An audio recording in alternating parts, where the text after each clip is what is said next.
Okay, now we are on to two-dimensional representations, and a lot of these people actually really like this unit. It's kind of fun. It's essentially learning how to draw different things in different views. So you can view something different ways, okay? So let's kind of move forward here and learn about how to do some of these things. So here we can see that we drew this in a bunch of different ways. So this is like IKEA instructions 101 here. This is how to draw IKEA instructions. So this is like the front view, the back view, this would be the side view and the top view. So it's all about being able to manipulate an object from 2D into 3D, which can be kind of tough. Okay, so let's maybe try this one. So draw the front view of the blocks. So we're going to be looking at it as if our eyeballs were looking here. Okay, so how do I draw the front view? Well, in order to draw the front view here, I'm going to start with this cube. So that cube will look something like this in a two-dimensional view. And then I'll see this. So this will be 2. So 1, 2. I'm not going to see the sides though. Okay, if you think about it, when you look at something straight on, it's not like you can see the sides of those things. Okay, this will be number 3. So that will be beside it. I wouldn't actually see the back of this because it's hiding behind 2, right?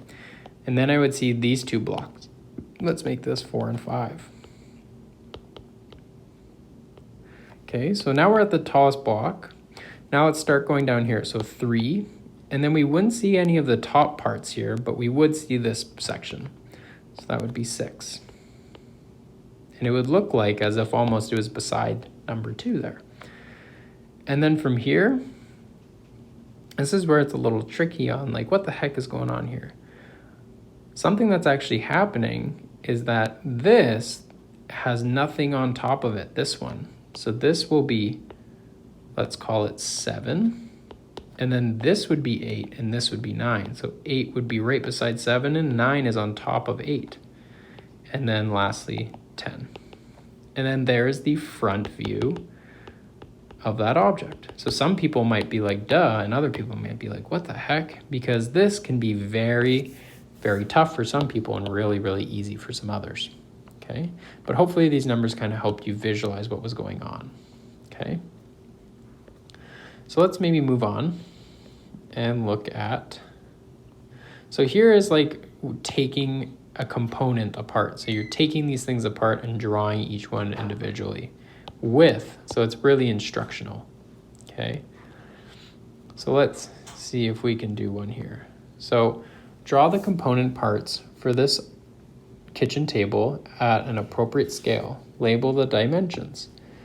So here we have, I'm going to do the top view of this thing, okay, and then the side view. So let's do object 1 here. So I'm going to do object 1. And what does that look like? Well, the top view would just be a simple rectangle, right? And on that top view, you would have 90 centimeters here. And then you would have 150 centimeters here. Okay. For object 1, we can also represent it for the side view. Okay. And that would simply just be a tiny little rectangle. Okay. Let's maybe call that the right view, or the front view, sorry. So front view, because if we're looking straight ahead at it, all you would see is a little tiny rectangle. And this would be 3 centimeters, and this would be 150 centimeters, right? Because this is 150 centimeters. And then we can do the right view. And you actually only need to do the right view. You won't have to do the left view because they're the same. So again, it would be a smaller rectangle, and you would get 3 centimeters here, which is right there, but then you also get 90 centimeters here. So there's my right view. Now let's work on our rectangular posts. Okay, let's call these 2. So they're all the same. So this is 2, and this is 2. So let's do the front view. The front view would simply be another rectangle, vertical. Okay, and it would be 80 here, 6 here, 80 here, 6 here. okay? And then let's make those centimeters. And what would be the side view would be the same as that. So we only really need to keep the front view. We could maybe put side view here and back. Okay, just to let our reader know if they were doing instructions here, they could figure it out. And then let's do the top view, which is also the bottom view. So the top view would just be simply a little square, which would be a 6 centimeter by 6 centimeter square, right? The bottom is the same as the top. And there you have it, you're done. So we've broken this thing apart and showed all the different viewings that we could see these parts. So let's sketch the top and the side views of this block. So let's do the top view. And the top view is just these sections here. Okay, so I'm gonna highlight these sections. So right there, this will be my top views, right? So I'll have 1, 2, 3, 4, 5, 6, 7, 8, 9, 10. So if I number these off, that's what my views would look like. 1, 2, 3, 4, 5, 6, 7, 8, 9, 10. So hopefully that makes sense along with our numbers here. Okay, so again, I highlighted this in pink. Now let's do a side view. So let's do the right view here. So you wouldn't actually see too much. You would just see for the right view, you would just see what's in blue here. So let's start with these guys. So 1, 2. So it would be there. So that's 1 and 2. And then right beside 1, it would look like we have 2 beside it. So you can kind of see 1 here and 1 here. Okay, so that's 1, 2, 3, 4. Let's call this 3 and this 4. And then 5 and 6 is sitting on top of 4. And technically, 6 should actually be taller than 2. So 5 and 6. So there's my right view. And then let's do the left view. So this is my left. And again, you would see this side. This is sitting on top of a cube, and then 1 right beside it. And then this is jetting out because it's 3 units to the left, or sorry, to the right of 5 there. And then something sitting on top. So it would be 1, 2, 3, 4, and then 1 beside it, and then on top of those, okay? So that can definitely be a little confusing to some people. It's kind of hard to show visually here. If you would like to come in to school, we have some little blocks that you can try and imagine manipulating and viewing around, okay? But hopefully that made sense to quite a few of you and you can carry on and learn from there. Okay, so maybe try number 2 out on your own. It'd be a really good practice to see if you're able to get it there, okay? And if you want me to check over your answer, you're welcome to send it in. Number 3, draw the front and top views of the organizer using the measurements given and a scale of 1 to 6. So with this one, we can draw the top and the front. So let's just practice drawing the front and top here. Okay, so the front here, what would that look like? Well, we would just be peering at it right at the side. So all you would really see is a square box. Okay, and how tall is this whole thing? It is 19.2 centimeters. Okay, you would have this section here. And then you would have these 2 pillars going down.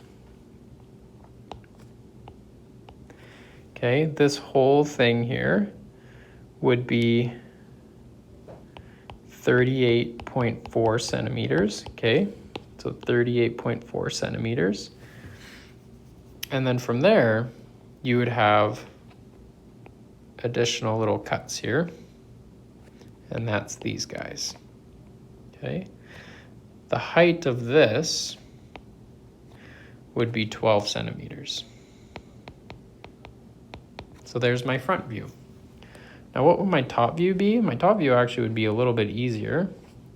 So it would just be this, okay? You would have a cutout here. So you would be cut out there. We can see that here. And then 2 little strips here. Okay, and then from there, this would be 38.4 centimeters. And this would be 18 centimeters, okay? You can figure out how tall this is or how long this is because it is 38.4 minus 36. So you can see that how it ends kind of right there. So this will be 38.4 minus 36. And what will that give me? That will give me 2.4 centimeters. Good. And that would be it. Now, if it says using the measurements given in a scale of 1 to 6, technically that these things, if they're on a scale of 1 to 6, you would multiply all these by 6 in order to show. So what I would really do is I would just draw a scale here. I would measure out for every 1 unit on the picture, you have 6 units. 6 units in real life. So here we're talking about centimeters. So in this case, if I measured out, let's say I measure out 3 centimeters here, okay, and I would use a ruler, 3 centimeters, that would equal 3 times 6 centimeters in real life. So that actually represents 3 times 6, 18 centimeters in real life. So this is real life. And this is our drawing there. Okay, so that's how I would show my scale there. So I would actually, in real life, to figure out how long this should be, I would actually just multiply that number by 6. So in real life, I would do 38.4 times 6, and that gives me 230.4. So this thing is, in real life, and we could set up a ratio too. You could do 1 over 6 equals, and remember the picture's on top, so this is 38.4 over x, and you cross multiply, divide 6 times 38.4 divided by 1, so x equals 230.4 centimeters, and that equals 2.3 meters, which makes sense because if this thing's a giant desk, this is definitely not 38.4 centimeters, okay? That would be like a desk for ants. So this is actually roughly 2.3 meters in real life, which is definitely a big enough desk. Okay, so hopefully that made sense. If you need some help, please come ask. And then from there, you should be able to get a few of these done now. So maybe let's do 4 together, and then I'll let you finish off the booklet here. So Richard is making a model village to go with his model train set. He wants to build a set of 3-row houses like these shown in a scale drawing. I measure the width and height of the house with a ruler. If the house is actually 14 meters and 10 meters wide, what scale was used to draw the diagram? So again, unfortunately, I don't have a ruler, so I'm gonna have to kind of estimate this. So let's figure out the width of the house. So the width would be from here to here. So the width of these houses, I would estimate to be roughly 2 centimeters. Okay, so this is roughly 2 centimeters. And again, I would definitely use a ruler on this, say on like an exam or something.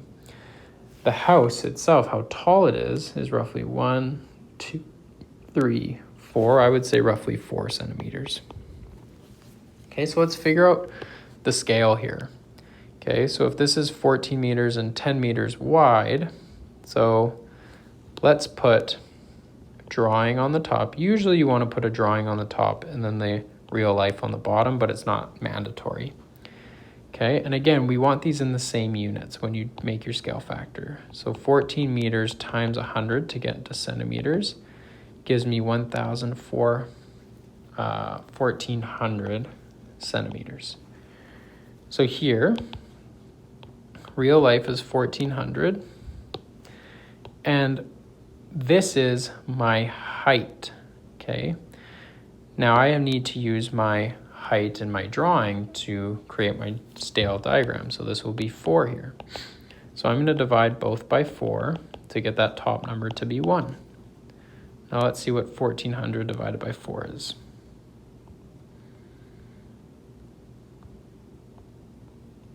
And that gives me 350. Wow, look at that. I was able to estimate it right on.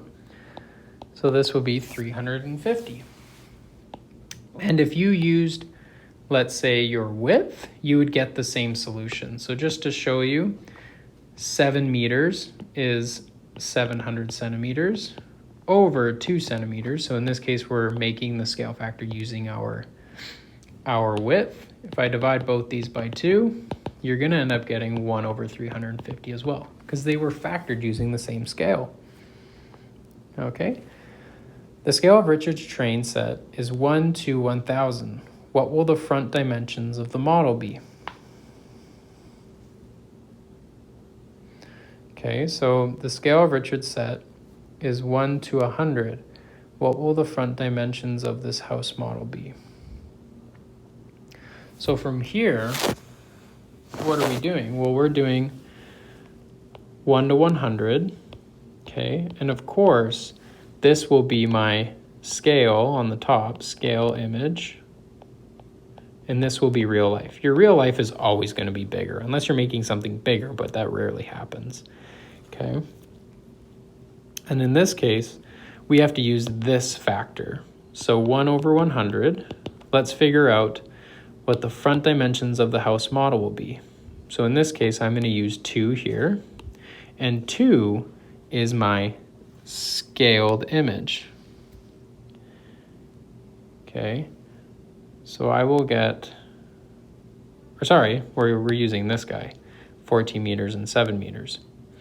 So here I will put 14 on the bottom, and this is 1,400, I'll make it centimeters, over x. And then x will equal 1 times 1,400 divided by 100.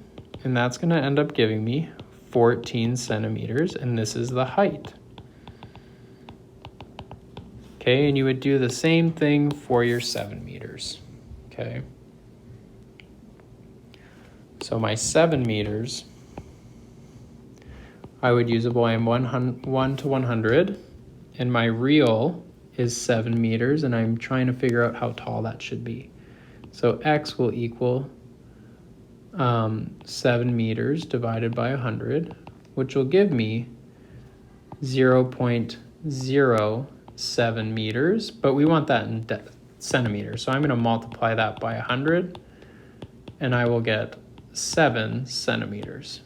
So there's my solution. I need 7 centimeters wide and 14 centimeters tall. Can you draw the top and side views of this house? No, you can't, because you don't know. You have no way to see the side view or the top view of this house, so you don't know what they look like. You know because don't know what they look like.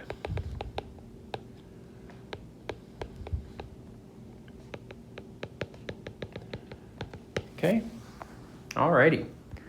So from there, you can definitely give 7 a shot on your own. We've kind of done that. And that will be it. So we worked through most of these solutions. If you need help, please come in and ask. This stuff can be a little confusing. Some people find it pretty simple just because they remember it from grade 9, but others can really struggle with it. And if you're finding you're struggling with it, finish the chapter 5 booklets, come in or Google Meet with me, and we can figure it out together. Other than that, have a good day.